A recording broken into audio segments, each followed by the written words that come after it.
can we come back to a point you said Ansel does not want to sell to Brooks at all, but they do sell some parts. How does that work? And why? And just comparing to other distributions in like other verticals, other markets, like it's often the case that the manufacturers do outsource the long tail smaller clients to distributors like Brooks, even for their main products, not only for their replacement parts. Why is that not the case in this industry, and is there a trend to change that going forward? Why is what not the case? That manufacturers would want to sell through distributors to the smaller, costly to serve clients, not only for the replacement parts, but even for the main product. Okay, so if you're asking why don't they sell to other? Why don't other wholesalers pop up? Is that what you're I think the question is, yeah, the kitchen systems that I think you mentioned and other systems that they sell to large FEDs. Why don't they sell through Brooks to all the small, long tail of FEDs that are much more costly to serve? Yeah, that's the question, right, Marshall? Okay. Yeah. Okay. Correct. So why doesn't Ansel sell through Brooks? Is that what you're asking? Yes, like that, or to smaller clients where it would be probably costly to serve for. Or even go after the smaller guys, because they want to. They have set up an Ansel authorized distributorship to be a very valuable thing.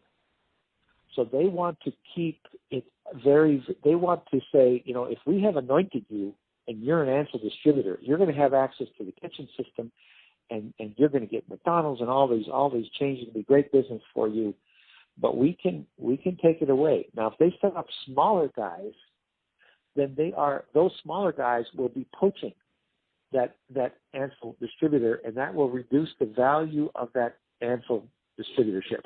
So basically what you're doing is you're anointing a relatively small amount of distributors. You're making the value of their business very high because you're protecting them by not selling to smaller guys around them. But, what the Lord giveth, the Lord can take away. So you also have maximum maximum power over that distributor. You've given him maximum value, but he knows that the value of his company is dependent on that Ansel distributorship. If Ansel was to say, no, I'm going to give it to someone else, the value of his company plummets. So that is a strategic move by Ansel, and I respect it. Very, very well done on their part. They are a strategic company. They are very strategic, and they have set that up. Mm-hmm.